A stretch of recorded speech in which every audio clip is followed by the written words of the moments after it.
Nomad Tea Festival happened. I don't know if you checked that out, Sam. Yeah, so the woman Sue in Australia that put that festival together, she used this new platform called Hopin, Mm-hmm. Hopin. So that was interesting. It was all streamed, and the experience was all through that. Jeremy, did you join in that at all? I was too late. Okay. I wasn't able to join it early on, and by the time, because I registered and everything, but it was interesting to hop in. When I went on the page, the layout made it seem like everything was going on. Yep. And then I just kept clicking through everything, but nothing was live. Yeah. Yeah, it's an interesting. So I think I just got the timing all wrong or something. But yeah, she was streaming for 24 hours. So yeah, and I wasn't able to sort of get on till Sunday. Okay, yeah. So I'm not sure, I might have missed it because it would have started in the U.S. on Saturday, right? Yeah, it started Saturday morning at like 7 o'clock in the morning, something like that. Yeah, see, I probably... And it went till Sunday, 7 in the morning. Did it get weird Saturday night? Okay, so, yeah, well, I was just too late to it. Are they going to repost it? Yeah, Sue says she's going to post individual presentations. There was some good ones. There was there was a bunch of technical difficulties. And every single presentation that I saw, there was something. But, they had a lot of time. They had 24 hours, so I think things got moved around. But, like, even the panel that Ray, that we were a part of, we were like 20 minutes of the beginning time was just technical problems with audio and trying to understand the Hopin platform. So yeah, that's kind of risky using a new platform for something like that. But once our panel got going, it really got going. And what's funny, and bring Vivelda into the story, is that like later that day, I streamed it, and so you could replay it back on my social media. So they were watching it there, the playback, and they were like live texting me, like their response, like their, like their commentary, and it was pretty vocal. It was pretty strong, like just such a simple conversation, but some very key things were said that are still like in my head now and still like in my feelings. Very heated feelings about a misunderstanding. About all of these topics of like sustainability and cultural respect and, taking a more holistic viewpoint at how we set up our systems and even appreciate tea. And that's what Ray and I were like, we were just coming from that angle that we had to look at it holistically. And the other person in the panel was very much not. So it got pretty heated, and actually he was very authoritative type of personalities, so he always had to have the last say.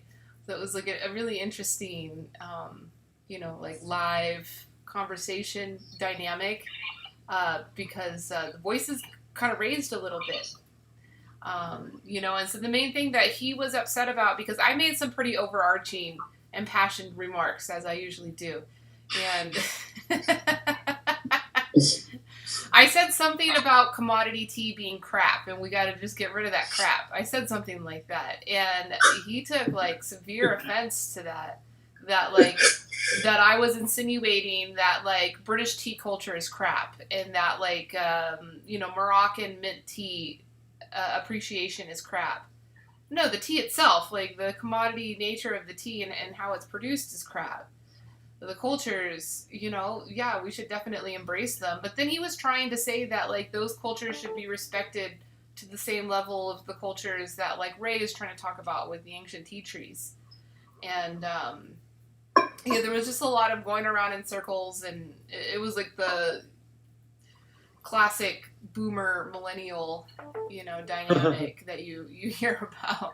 Yeah, I mean, the cultures should definitely be respected, but they also, like, could be educated into understanding where they came from.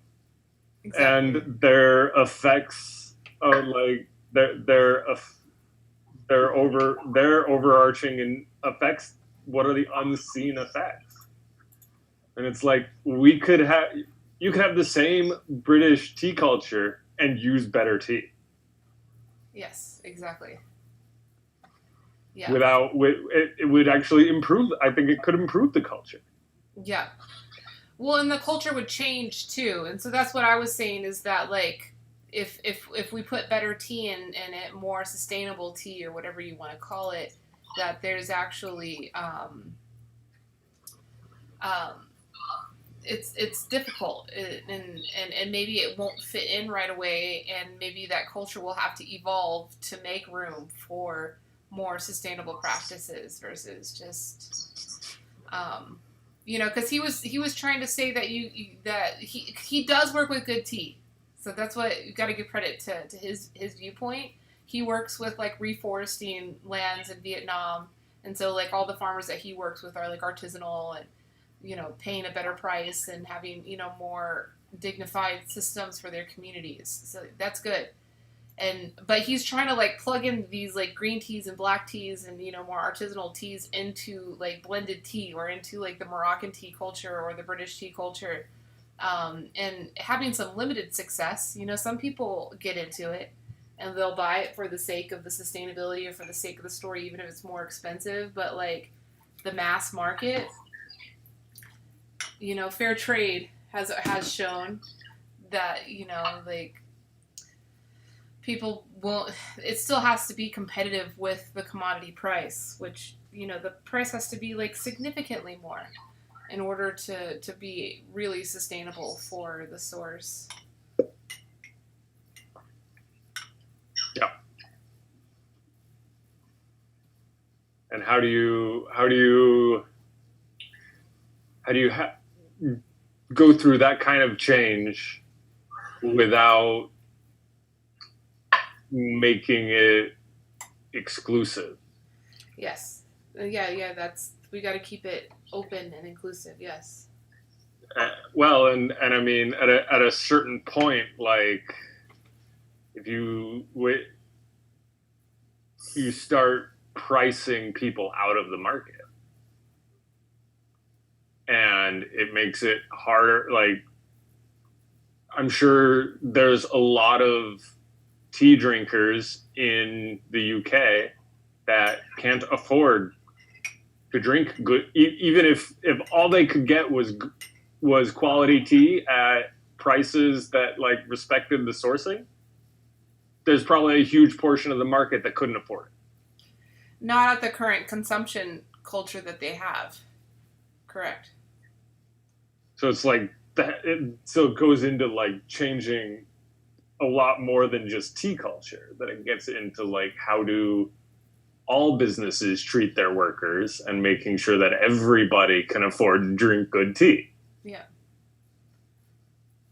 And it's like everybody should be able to afford to keep a roof over their head, keep food on their table, have health care, and drink good tea. Yeah. Because it's not that expensive to drink good tea. No. You could be on a McDonald's budget and afford good tea, but you would have to change. Like if it's like a British person, their tea culture is the tea bag every day, at least once a day. So if you were to fill a tea bag filled with good tea, then yeah, maybe the price of that tea bag would increase significantly.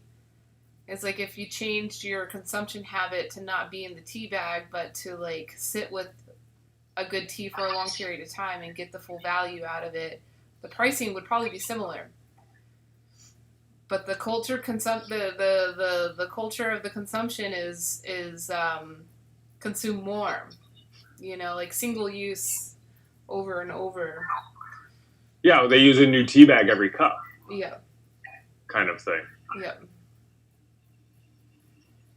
So I don't think it's disrespectful to the culture itself to say that maybe the culture needs to change and evolve. Maybe not even change, just evolve. To be more inclusive of quality, of value, of other cultures. Yeah, I mean, that kind of ties into a whole world outside of tea as well. I mean, if you look at a lot of the the issues around race that's we're experiencing here in the States. It's like it's time for our cultures to like wake up to other effects that we don't necessarily see. Someone posted a very good video yesterday. A woman was explaining how we should approach these things, that if we want to really promote anti-racism, we need to take the personalization out of it. So like focusing on the stories of like individuals and the injustices that they face, versus when you hear a story, focusing more on the system. Like what are the system's conditions that cause this person to be hurt? Because, you know, solving the problem, you know, is not just that one person's problem. It's going to end up being, you know, hundreds and hundreds, if not thousands and thousands of other stories of other people facing similar theme of oppression. So it was good, you know, I felt really smart. I was like, oh, this lady's smart. You know, like, yeah, take it away from the individual stories. Because oftentimes that's what the media does. That's definitely, like, with the Black Lives Matter, like, they've definitely done that, you know, focusing on the stories of these individual names, and that kind of stops us from really looking at the systemic, you know, approaches. Yeah, well, because then you get George Floyd had a criminal record. Yeah, we got to avoid that. Great. So now we can argue whether or not that individual had whether or not, I mean, some people, we can argue about that individual, but it doesn't like change the fact that this is a systemic problem. So I think there's a balance. I was talking about this earlier with Brian when we were just talking about some of the One Inc stuff, and like there's this balance between focusing on the micro and focusing on the macro,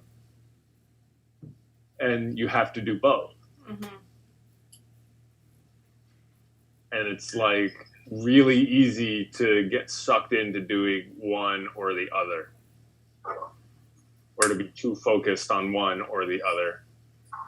Because like right now, this present moment is a very like, to be focused here and now is a very micro thing.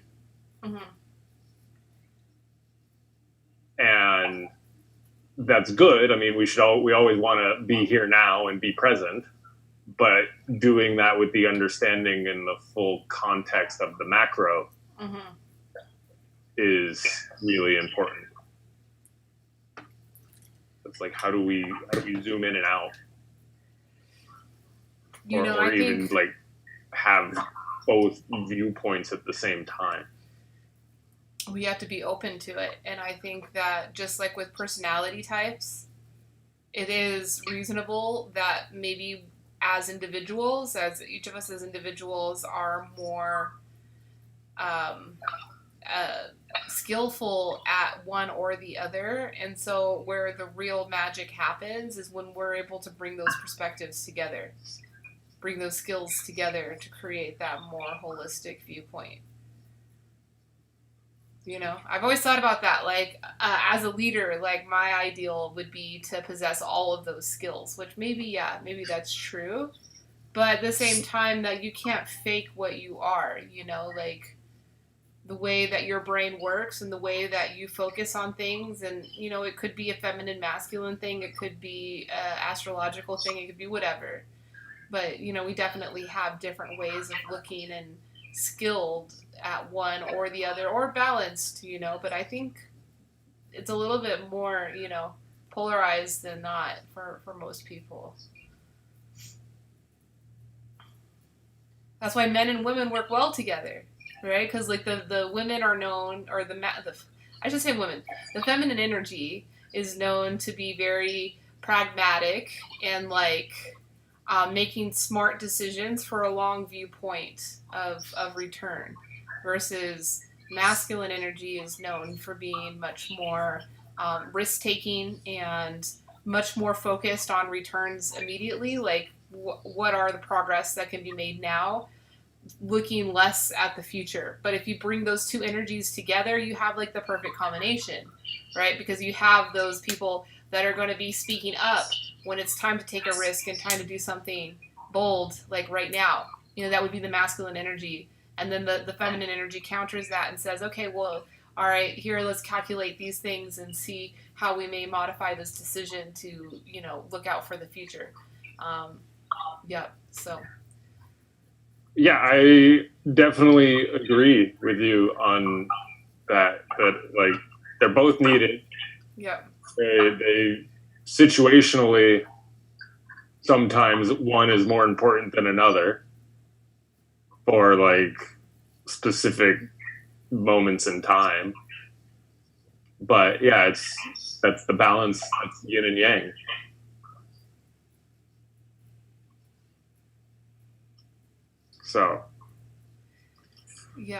So maybe we can't possess it ourselves, all of it ourselves. That's what I'm trying to say.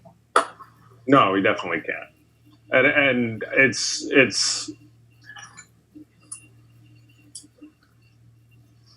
it requires humility to admit that. Oh yeah. To admit that you don't have something and that you don't know. Like in my experience with like interviewing and hiring people, sometimes my favorite answer from somebody is that they don't know. Yeah. Like, oh, good. You're not going to try and bullshit me. You're going to actually just tell me, oh, you don't know that. Great. That's really like, I would rather be able to trust that you'll tell me that.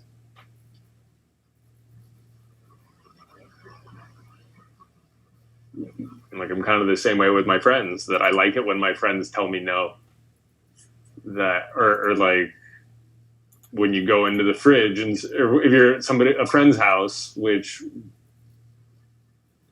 can't do right now, but anyways, if you go into a friend's house and they're like, yeah, you can have anything in the fridge except for this, it's like, great. Well, then you actually believe them. Whereas if they're like, yeah, take whatever you want, it's like, well, wait, should I really take that? So it's like having those clear boundaries is, to me, really, really helpful. Yeah. Yeah. I think it's true, like in relationships, it's not a real relationship. It's not a true relationship until you're prepared to say no. Until you're trusting of the other person enough to say, nope, can't do this, can't do that. It takes a while to get there. But that's usually like, in my experience, that's usually like the last step. Being able to tell people no is really the sign of having the healthiest relationship.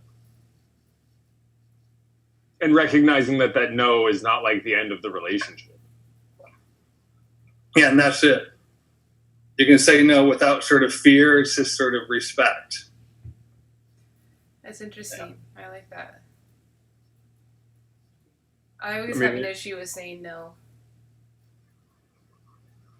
You have an issue with saying no? Yeah. In what ways? You've never had a problem saying no to me. How often have I said no to you?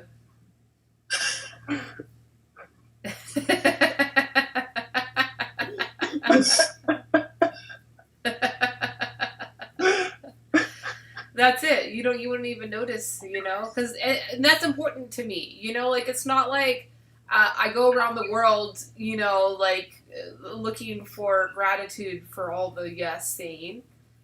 It's like I almost want to say yes with people not even noticing that I'm always saying yes. That like it's just out of a source of humility of always saying yes, and there could be a source of humility in saying no. Jeremy, I like that. I like how you put it that way.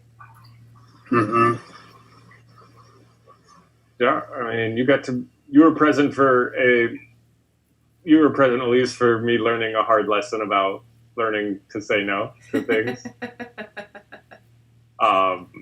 And it was really, really good to like recognize how to not learning to like not give more of myself than I have to give, and learning like to hold my boundaries a little more. Mm-hmm. And it's good because it empowers me to. The more I can do that, like I feel like the more I say no, the more I can say yes. Because it's like the more I can hold my boundary, the more power and strength I will have that I can then give with. Yeah. Whereas if I overgive and overextend myself, well, then I'm depleted. So like saying no is part of keeping things sustainable. Of course.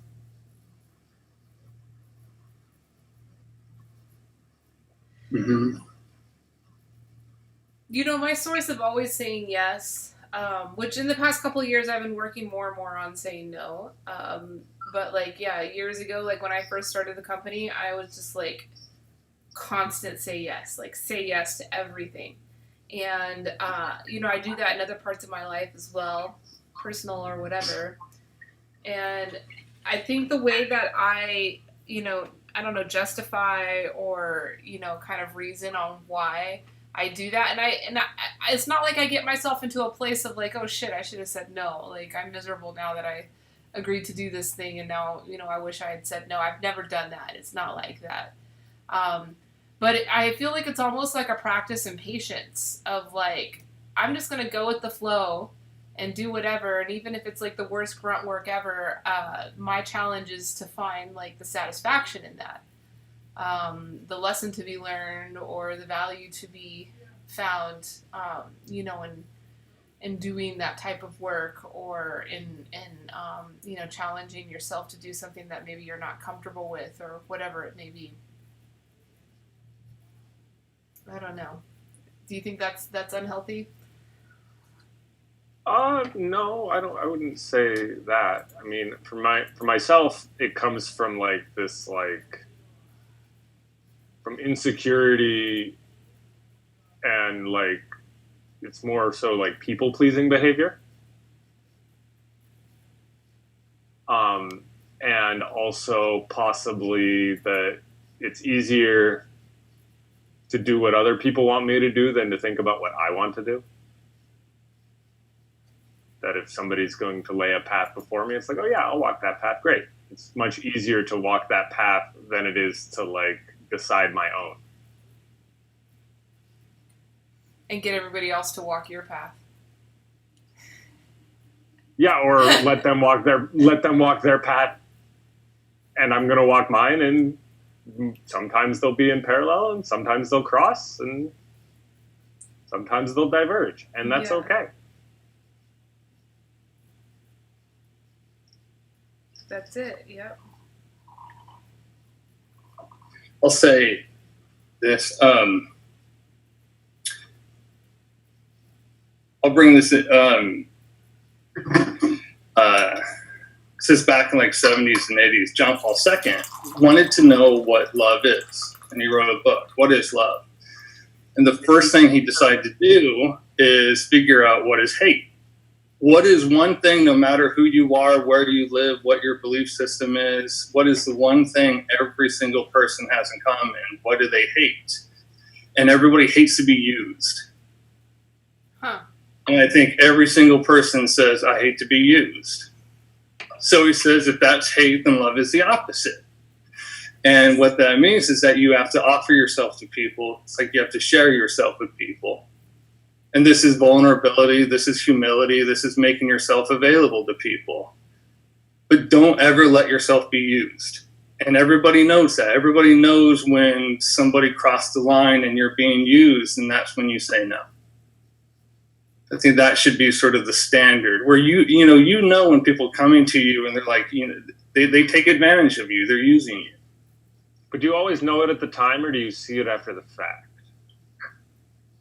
I think if it happens to you enough, you know it. Yeah, I think that's a skill that we can learn. We just lost your audio, Jeremy.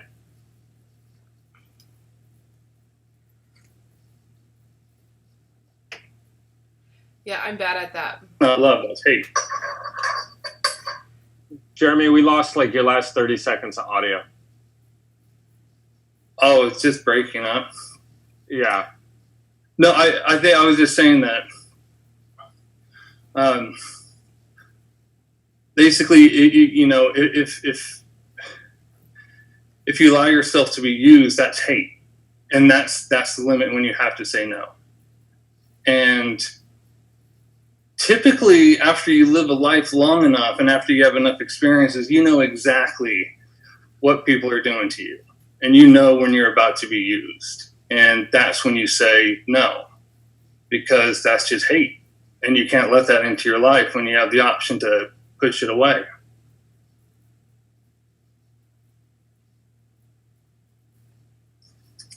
You guys look frozen. Did I? No. No, Go yeah, on. you're dishing You're out some unusually heavy stuff. still for a second. I thought I broke off for a second.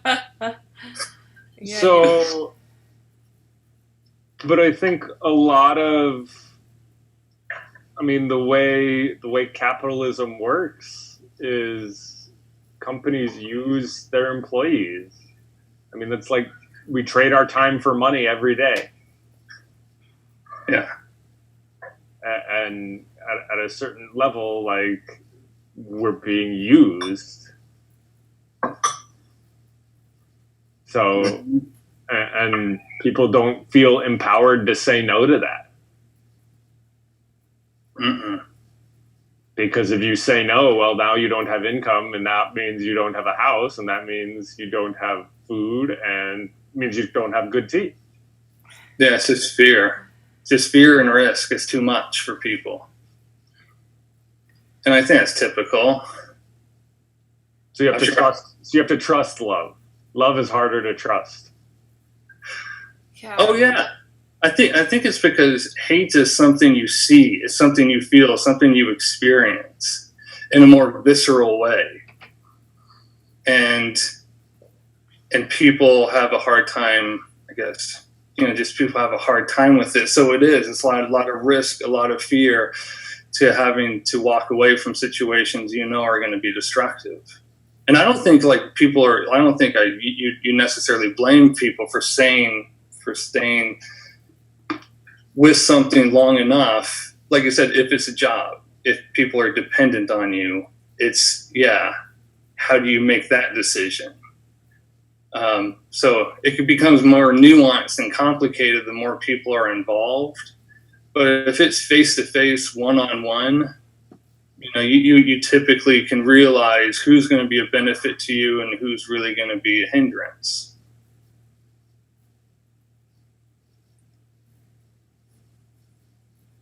I think. Yeah, I it's interesting. I think the way that you're talking about hate, especially and such, that is part of what triggers our like fight or flight survival instinct in a way that love doesn't. Mm-hmm. So it could be something around that, like the presence of fear triggers that, whereas the presence of not fear doesn't really do anything. Yeah. Like the like state of being of like equilibrium and presence and stillness and contentment and comfort, it doesn't feel like anything. I don't think anybody's ever really felt that. I don't think anybody's ever been fully present. I don't think that's ever happened. We strive for it, and people spend their entire lives striving for it, but it really doesn't happen because that's typically where fear comes from. Fear is you projecting the past into the future. So you've actually played out the scenario in your head before it even happens. And you just move forward based on that. And that's kind of irrational, but it's really how we all operate. Well, our best predictor of the future is the past. Yeah, But anything that went wrong in the past, you automatically project it onto the future, and that's where the fear is. Or you can create a past sort of like in your mind. You can live out situations hypothetically, and sometimes they become so real that you can make a future decision based on that.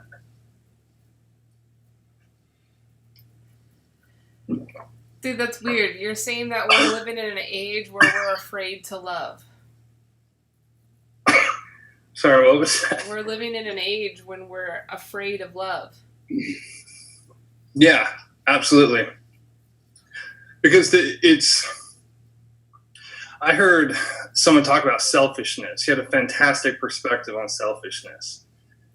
And he didn't really see it as, basically he just saw it as you denying yourself to others. And he says you have to share yourself with others. You have to make yourself a benefit to others. So he says the most selfish person isn't necessarily like the one that hoards money or the one that keeps secrets or something like that. The most selfish person could be the quietest person like you ever met, or the most harmless person you ever met. But it's that they have so much to offer, but they don't give it. They don't share it with you. But that's fear. That's hard. That's really hard to actually sort of like open yourself up to people in a real way that they can benefit from you. Because there's risk of being hurt. Well, yeah, and you're going to be hurt. It's not like there's a risk. It's going to happen. Thanks Like, for that reassurance, Jeremy. Hey, but it makes you stronger. I mean, that's my whole thing, right? It's these little sufferings in life. It makes you stronger. You learn. Yeah. You adapt. These things are necessary. They have to happen for us to become better people, and more importantly, better for each other. You know what's the worst of all of this is whenever you do effectively do this vulnerability and loving act of sharing yourself, and the person that you're trying to share that love with doesn't believe you. They don't trust you because, it's so odd. It's like, what? You're really being vulnerable like this? Nah, I can't be. What's up your sleeve? What do you got going on?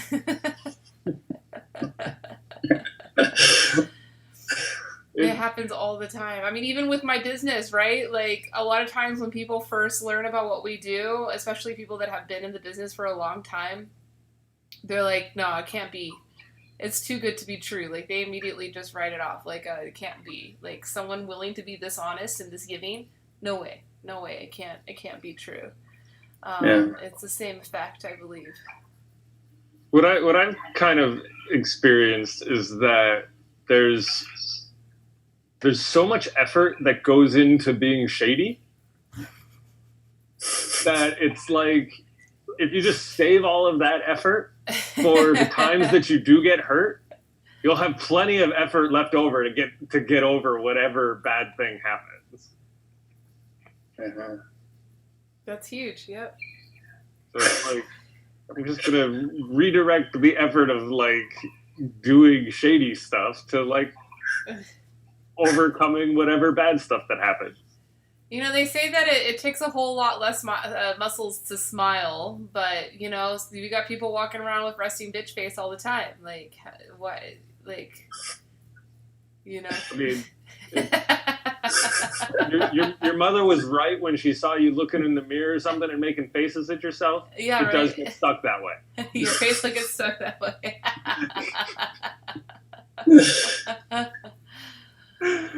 Oh man. Yeah, if Hannah were here, she would know how many muscles. But yes, it definitely takes fewer muscles to smile than it does to frown. Like the way our face is constructed, like our jaw hangs off of our skull. So in order to like frown, we have to pull our jaw up against our skull. And like, it's not a relaxed way of having our face. Yeah. Whereas if we just relax, our chin will hang and that's a smile.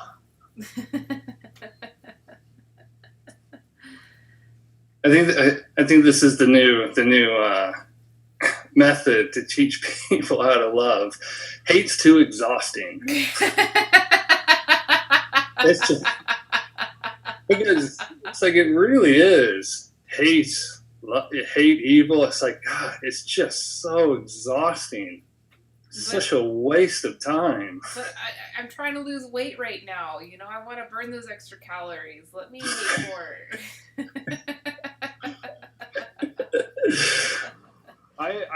I'm with you on that though, Jeremy. I mean, I had an issue with a consulting client that stiffed me on a bill. Yeah.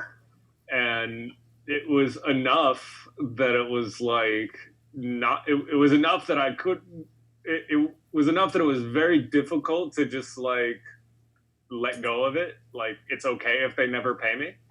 Yeah. But the process of like doing that was very, very liberating. And it would and the result was that it was probably less effort to put it down and walk away from it than it would have been to continue chasing after it. Yeah. Yeah.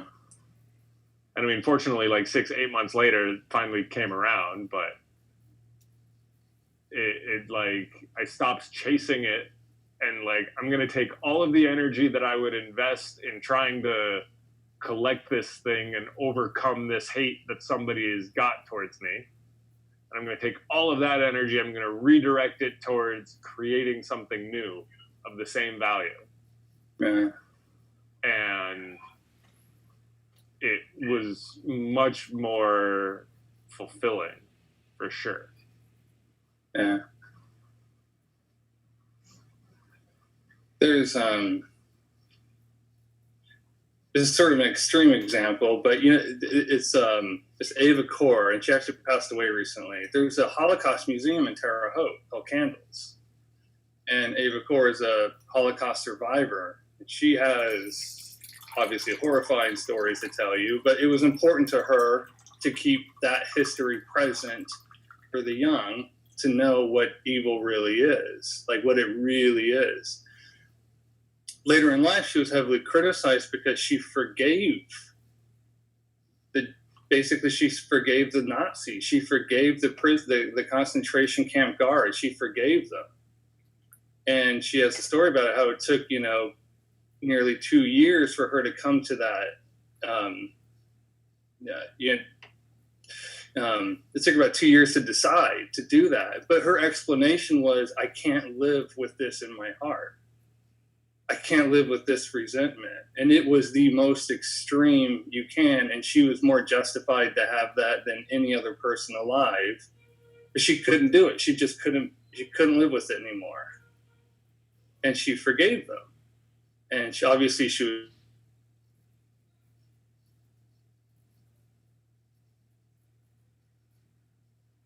Oh. Yeah, he froze up on us again. That's a cool story, though. Yeah, forgiveness is huge. Very powerful. Oh, man. Yeah, we lost you again, Jeremy. Oh. Right before the good stuff, too. Oh, okay. Yeah, well, you just said that she forgave everybody, and that was, yeah, incredible. Well, yeah, because she said it took her like 2 years to come to that decision to do it. But her entire reasoning was that it was too much for her. It was too exhausting. She couldn't live with this weight like on her heart all the time. This resentment, and she's more justified than any other person to carry that with her. And she was heavily criticized by many sort of Jewish organizations for taking that step. But she said, it's better like this because that weight is gone. And and it's hard. I mean, it's hard. And you go to the, when you go to the museum and you hear the story that she tells herself, it's horrifying. I mean, it's just a nightmare. And she said, I lived this, but it was so much, it's so overbearing that she had to let it go at some point. But obviously that's the extreme example. Mm-hmm. But it was interesting. She said I think she did it like in her 60s. It was later in life. But she said she just couldn't do it. It was too much. It was too much for her to carry that with her. It's too, Yeah. my energy needs to be reallocated somewhere else. This weight needed to be lifted. This resentment something else needed to take its place. Mm-hmm. Hell, she was 90s or something when she passed away very recently. It's not many of them still alive. Yeah. No. Time is. But it's a really, I mean, it's the most amazing place, especially when you had a chance to hear her speak, that you go into this Holocaust museum and all you'd see is just evil, the evilest thing men have ever done to each other. And then in the end, this woman who said, I endured it all, but I forgave them. I mean, it was an exhausting experience going to that place and listening to her. And she was so important. She got together, I think, with Steven Spielberg and a few others. There's like this virtual version of her.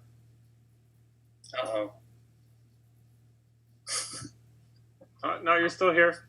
Oh, okay. Yeah, we hear you. Yeah, you're frozen, but we got the audio. Yeah. Oh no, the video in my end was completely frozen. Oh.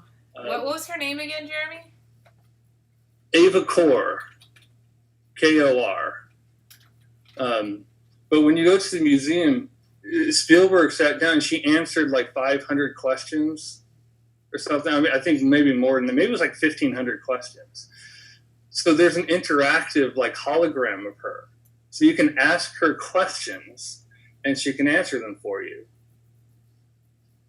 Spielberg and a few other people wanted to, they said she was too important. Her story had to stay alive. So they found a way to actually make her interactive. Nice. After she was gone. Cool. Yeah, so this is just like from last year. Mm-hmm. Oh, that's very It was cool. sad too because it happened in Poland, and every year she goes back to Poland. And it was really bizarre because she actually tweeted something about eating something like this is the worst thing I've ever had, and then we find out the next day that she passed away. But she was, how old was she? 90 something, I'm sure. Her that's a legitimate fear that my last meal will just not be good. That's why I cook a really good meal every meal. You never know. That's it. In the end, that's it.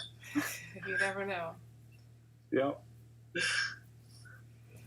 And you cook very well for yourself, Elise. I do. I've seen your Instagram. Yeah, you never know, like I could get hit by a truck or whatever, so I want to make sure I ate good. Hey, Jeremy, I came across some interesting information over this past week that I was looking forward to share with you. 85. I was wrong. It was 85. Yeah, I'm reading this article. She's 85 here. Our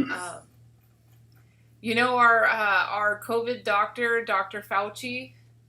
Yeah. He's a classicist. Really? What? Yeah. Wait, repeat that? I'm sorry? He's a classicist. So that was his undergrad degree, and then he ended up going to med school after that. How do you go from being a classicist to, like, a doctor? There are there are philosophy majors that get accepted into medical school. Yeah. Because they have the mind for it. Yeah. Essentially, if you're an expert in like classics or philosophy, you know how to break down and retain information just as good as anybody. It's a very, very small percentage of people, but there are people that go from like the liberal arts right to med school. Yeah. Yeah, I was checking out his bio because someone was trying to tell me that he was a food scientist. And I was like, I'm not a food scientist. There's no way. And Did you tell Norwood? Yeah, I'll tell Norwood. You're going to have to tell him. But I ended up being more shocked with his education history. I'm like, not only is he not a food scientist, but he's a freaking classicist. Oh my god, Jeremy's going to love this.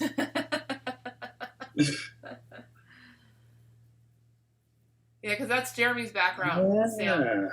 Yeah. And Jeremy's always commenting about how niche of a group of people those scholars are.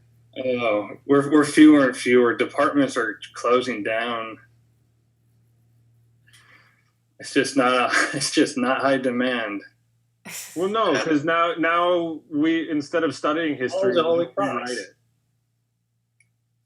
Yeah, it's easier that way. Yeah. We're all about efficiency now.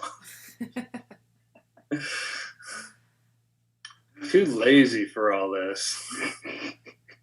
We don't need to learn what happened. We'll just make it up. I know.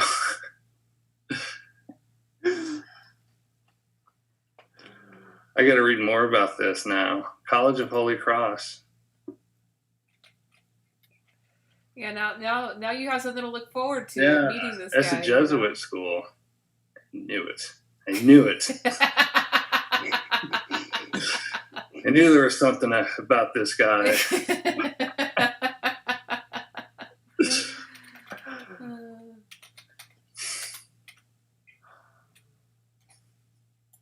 Oh my gosh. You know what, though? When I was in classics, there was a lot of pre-med people there to take Latin because pretty much every scientific word is a derivative of Latin or Greek, mostly Latin. So pre-med people take Latin just so that it'll help them, I guess, remember all the technical terms a little easier. Makes sense. But they don't stick around to read all the good stuff. Everyone goes through Cicero, but you got to move on to Augustine after that. They only do the bare minimum of it. I'll read about this later. Mafalda's busy working. Aw. On the house? They're I don't building? know. But she said, sorry, I'm working at the moment. Sad face. Oh. And it's still early. It's early in the morning over there. It's still 7 o'clock in the morning or something like that. Yep. I don't know all those early rising people. I don't get it. I'm one of them. Yeah, 9 o'clock is early rising for me. Yeah, but I mean, what time do you go to bed? Oh, 3 or 4 in the morning, yeah. So I'm I made it to 11 p.m. last night. Wow. Yeah. That's good. I should switch my schedule up. I should make that happen. That'd be probably good for my health.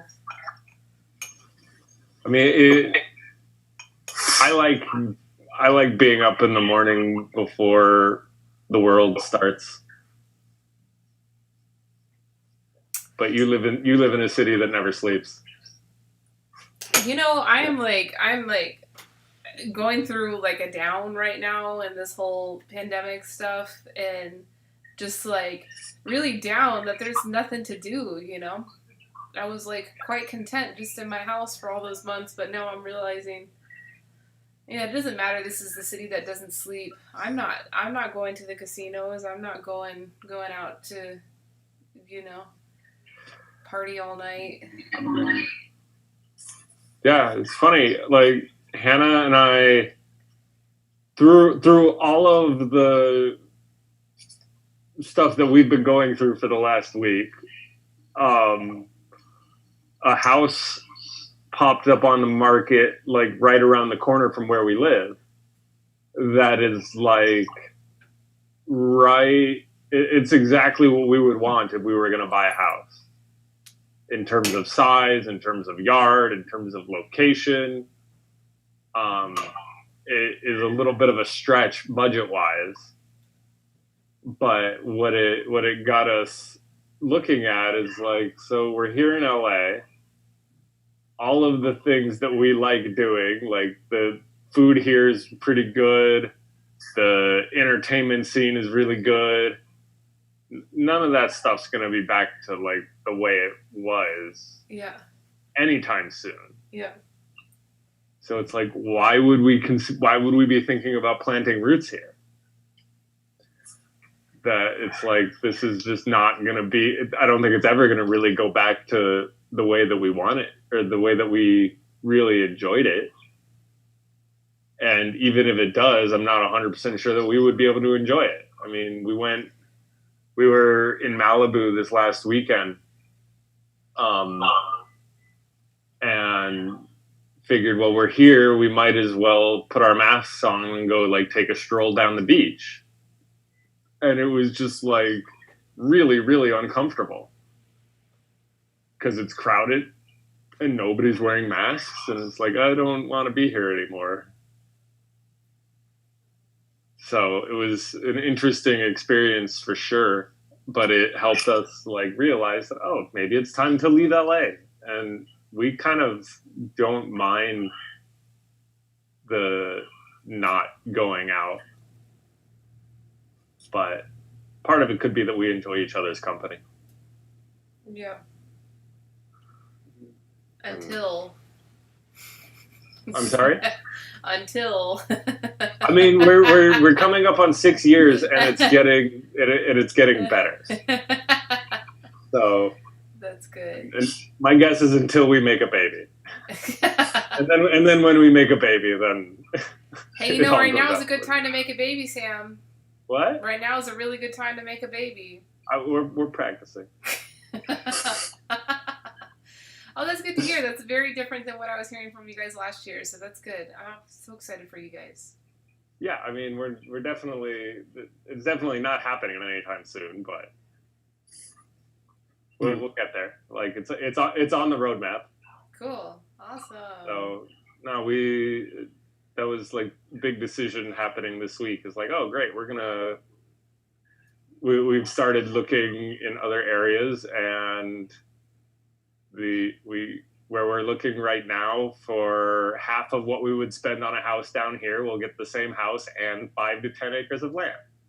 And where is this? We're looking like just north of Fresno. Oh, okay, cool. So like Oakhurst, Coarse Gold, like between Fresno and Yosemite, basically, like up in the foothills. Nice. Well, I'll probably get to visit you more often there than in LA. Yeah. Because I go to Fresno often. Awesome. Yeah, and like, I mean, the idea of having a mortgage that is less than $2,000 a month is like insane to us, but we don't go anywhere anymore. So why stay here in LA where we're paying to be close to a lot of stuff to do that we don't do? Yeah. So instead, we'll go buy a property and make it fun. Cool. So you can make a little retreat. We'll build a tea house, and we'll build all sorts of cool stuff, and then people will come visit. We'll be Terre Haute's not on the radar. Terre Haute's not on the radar. I'm sorry. Well, if you don't want a mortgage, you can come to Terre Haute, because whatever you make on that money, you could probably buy a small mansion here. It's like all cash and no mortgage. Right. So Really? that's one thing to consider. That's what my parents did. I mean, they made so much money on their California house, and they came to Terre Haute. They just bought a house. And for the first time in my life, they didn't have a mortgage. Yeah, it's kind of our goal, is to our retirement plan is not to like maximize a like revenue, maximize income over the course of our lives. It's more to like make it so that our life doesn't cost anything. Yeah. Like if I design my life in a way that it doesn't cost anything, then what it does cost, I should be able to make by doing what I want to do Mm. and having fun. I'm surprised Terre Haute isn't a more developed place, you know, like as like a suburb of like Chicago. Because it's Too really far. not that far.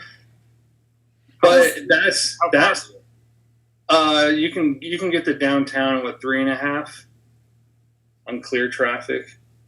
But that's why Terre Haute was the original Sin City, because that's where I can't remember what he is. I think it's like my mother's great uncle or something. It was Eddie Gosnell, and Eddie Gosnell ran the bootlegging warehouses for the mobsters out of Chicago.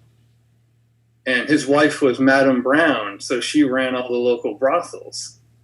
And all this was happening on Cherry Street. But what it was is Terre Haute was the perfect location. It was far enough away that the police would never go there.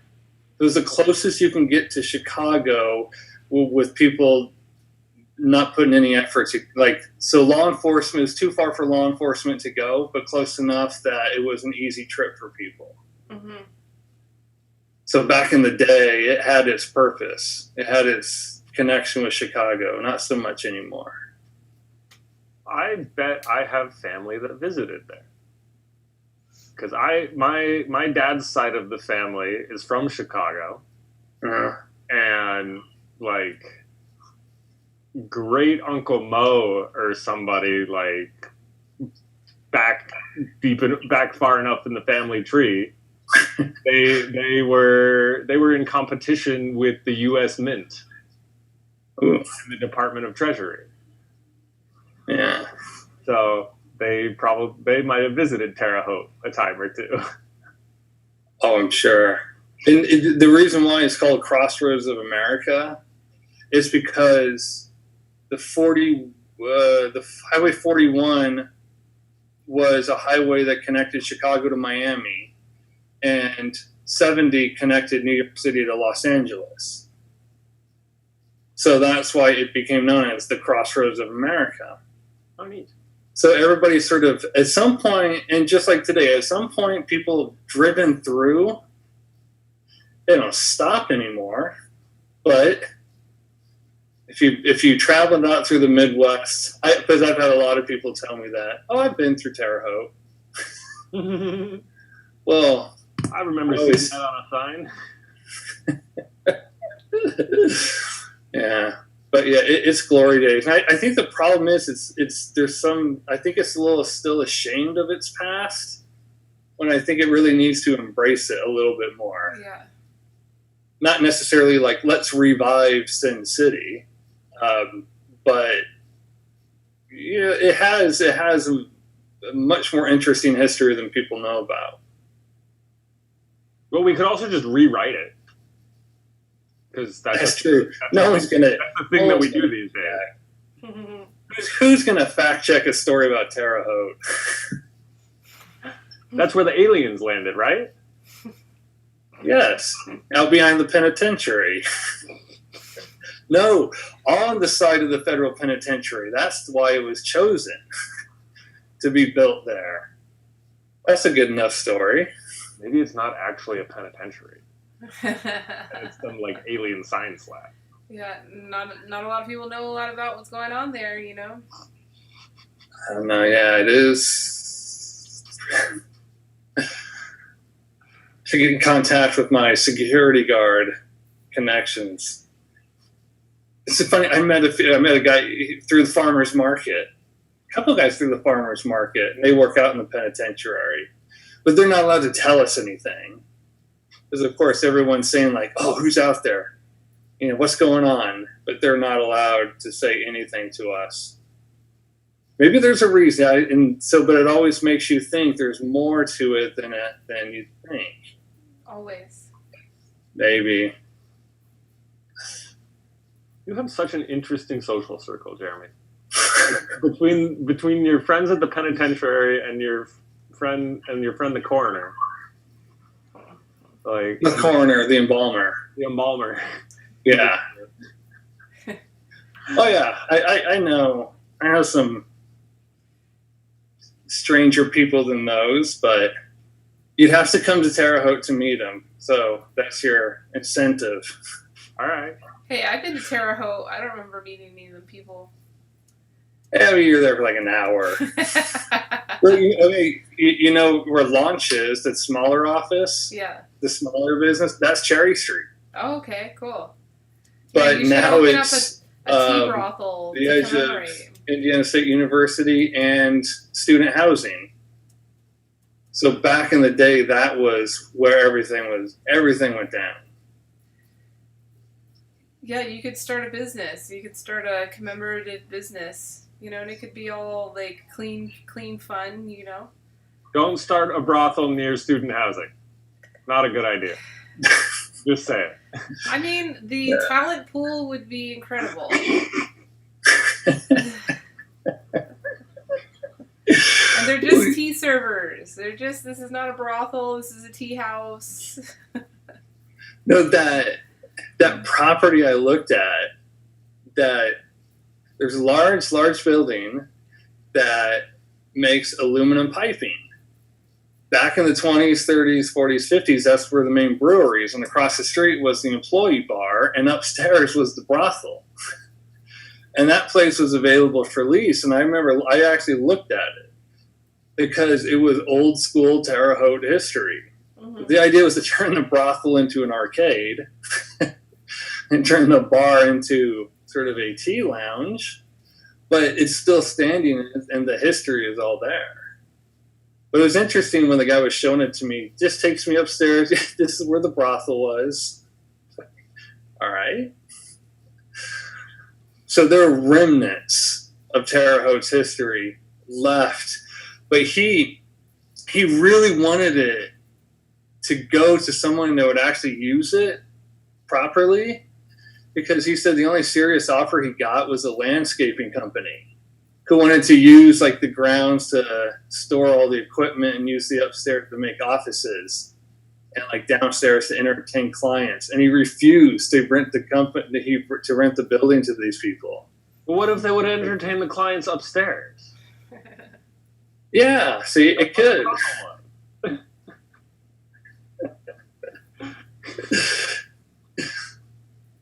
Yeah, maybe there's more to it. I think he did offer to go into business with me.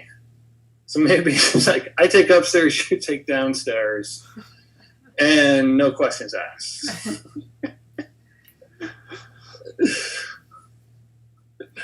Yeah, maybe I should look into that again. Because the place actually went up for lease like 2 months ago. So maybe that's a sign. I should look into it again. In all seriousness, Elise, is that a thing with like in China? When I noticed like lots of young female tea servers, is that no, like that's just sexism? That's okay. Just sexism. That's just that's just pure old innocent sexism. Okay. Innocent sexism. No, you'll know when it's a brothel. You will definitely know when it's a brothel. All right. They say, "Ni hao menu." Ni hao menu. The first time that my brother and I landed in Jinghong Airport, Jishabara, Sohan wasn't able to meet us until the next morning. So he said, "Oh, just get in a taxi and tell them to take you to the hotel area." Because, you know, Jinghong has like a pretty big urban area, tourism area. And the taxi driver ended up dropping Michael and I off at like the prostitute district, which is just like a couple blocks up from the tourism. I have no idea why he played a trick on us or something, but we just got out of the taxi and we went to the first looking hotel, and all the rates are, you know, hourly, and all the girls are like tugging on my brother. And I'm like, Michael, I don't think that this is like hotels for us. And so we had to walk like 4 blocks through, you know, Prostitute Street, passing all the girls. And yeah, it was very obvious. You know, there was no mysterious tea houses. Although a lot of these hotels had tea tables, you know, as is expected in Yunnan. So they were definitely drinking tea, but yeah, no, I just think that like kind of the sexualized, and I talk about this when I talk about sexism in the tea industry, is that in all of the cultures, the tea cultures, there is objectification of women, specifically like sexualizing women for the sake of sexualization only, and kind of pigeonholing them into jobs that accentuate that. So like the tea plucking, even like the picturesque, scenes of women out in the fields plucking tea. If you look Because at then them, you can say that this tea was plucked by a virgin. yeah, they'll say some shit like that. Yeah. But yeah, if you look at like images, if it's a photograph, they'll definitely, try to capture her smiling and looking beautiful. But if you look at like illustrations of it, it's definitely sexualized. Like even the ones from like the 40s and the 50s, yeah, just really unnecessarily sexualized. And the same thing for Chinese tea culture. If it's not the virgin tea pluckers, which, in Chinese folklore, I think that there has been instances of tea companies, sexualizing women in the marketing of their tea. But, the place for women is in like the graceful service and art of serving tea versus like the business of tea, or even like the processing of tea. Like that's a man's work. But yeah, I don't think that they're like tea hostesses. But Jeremy, I think that's a good thing that you could get going in Terre Haute. Given that's a good thing that could happen here in Vegas too. I mean, it's a thing. We'll leave. I guess it's good. Why not? As long as there's consent. Yeah, well, there was a boba shop here. It was called Milk Teas, and not to say that it was a proper tea house or anything, but it was like a bubble tea shop, and all the girls wore lingerie, and they were like hostess, like in the Korean or Japanese culture of hostessing. It's just like pretty girls that like sit with you and flirt with you and make you feel special, and you buy drinks, and it's kind of like a plug and play date. You go to these bars and. So they had the boba shop. Yeah, you go order your boba, and when the waitress would bring your boba, she'd like stand there and flirt with you. Ask you how you like your balls. Yeah, there was a lot of ball jokes. Yeah, don't choke on the balls. Careful, suck slowly. Yeah. It's so funny. I got a funny story. I won't name, but a tea friend, like when they were open, actually that place closed a couple of years back, but when they were open, anytime we had tea friends, we'd always take them there. It's like, oh, this is our most advanced tea shop here in town, is this lingerie boba shop. And we took one friend, and he was so skeptical. He was like, I don't want to go. I don't like these hostess, they think that they think that you like them and that you care about them, and they're just looking for your money. They're just looking for your money. And we were there not 5 minutes, and that hostess had him, that server had him wrapped around her finger. And, he was just so friendly and just so engaged with the conversation. And then he ended up tipping a lot. And I'm like, see what happened? It worked. That's the business model. He's like, no, she actually liked me. We were actually friends. Like, that was good. Like, yeah, she just did a really good job. But... yeah, it can be a thing, Jeremy, The college kids would love it. Yeah. Tea is in the young crowd. Well, it depends if college ever comes back into session. Oh, that's true. Well, it just gives you more time to plan it all out. That's true. And get your space. I think like in the next like 6 months, it's going to be so easy to swoop in on real estate. Oh, yeah. Maybe not in Indiana so much, because you said that your economy has been holding up pretty strong. Like here in Vegas, it's really bad. It's hard to say now. I mean, a lot of the places I know were able to reopen. I was actually really surprised that the Climbing Cafe reopened because it was so long, and when it was back, there were so many restrictions, and now there's new restrictions. He's just like, the typical furious business owner, but he was able to come back and reopen. But I don't think we see it like everywhere else. But I think it's just a smaller community, and we're actually fairly loyal to each other. So the restaurants, once they reopen, people kind of flock back. But yeah, but I can imagine Vegas. I mean, it's pretty much all hospitality, isn't it? Isn't it? Yeah. The entire city's built around tourists. Yeah. And every vacation is built around food. All you do, it's like every vacation is always one meal to the next. Yeah, so that's why the governor is being so insistent on keeping the restaurants open and the hospitality, hotels, casinos, keep them all open, because it is such a big part of the economy here. But I don't know if that's necessarily the right decision, because it's it's really expensive to have to be opening and closing, and that's what's happening. If someone tests positive in your staff, there's a whole protocol you have to go through, and it's costly, mostly in startup costs to start your restaurant, to like buy all your ingredients and stuff. So, I I don't know. I think that there is a smarter way to be approaching all of this, and if they really did want to protect the restaurants, which I actually don't necessarily agree with, there needs to be some type of culling, because it's just oversaturated. And so this could be a good opportunity for that. The businesses that are the most resilient and the most innovative are going to survive. But yeah.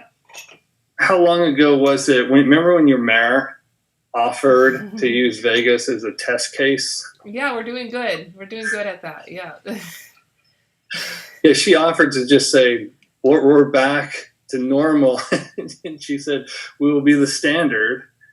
But that never really played out the way she wanted it to. But it's almost there, because the governor, if he had it his way, I think the governor would be following, what California is doing and everybody else is doing. But, I think that there are other influences, which the mayor, I think, is probably a lot more aligned with, of like opening the economy is more important. And if people need to die for it, let them die for it.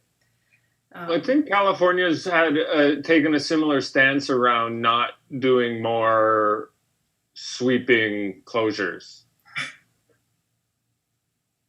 That we're just going to kind of work with the situation as it is.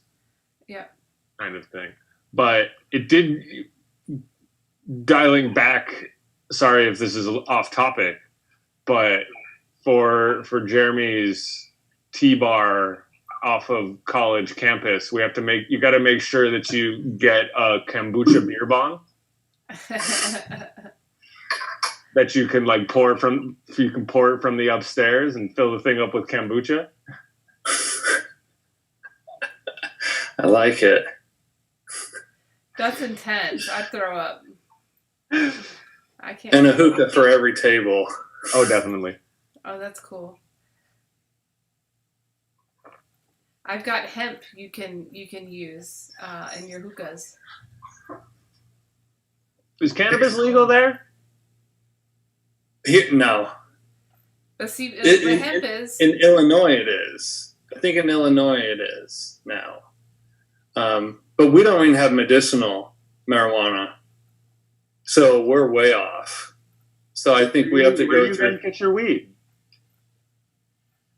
Usually people who come back from Colorado.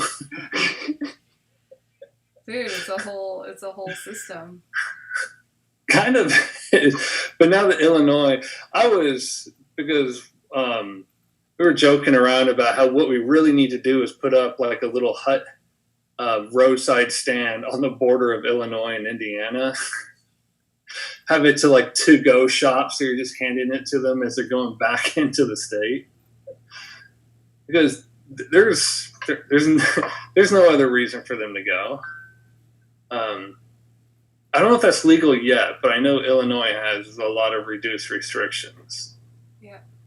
Yeah, I mean, there's still the like crossing state lines with it thing. I mean, I think that's still even now. I think like California, Nevada, Colorado, Oregon, Washington have like just recently gotten something in place where it's like taking cannabis from California to Nevada is not going to end you up in prison anymore. Yeah. But well, this was a lot of fun, guys. I think I need to wrap up. That I have another meeting at 4. But this was fun and lighthearted compared to last week. Yeah, for sure. I appreciate you guys. Not too lighthearted, you know. We got a little deep there for a bit. Yeah, we always do. That's what T does. It always starts, but it ends well. Yeah. Keeping it real. Yeah. So thank you guys right. very much. Yeah. I'll see you guys next week. Have an awesome week. All right, you too. Ciao.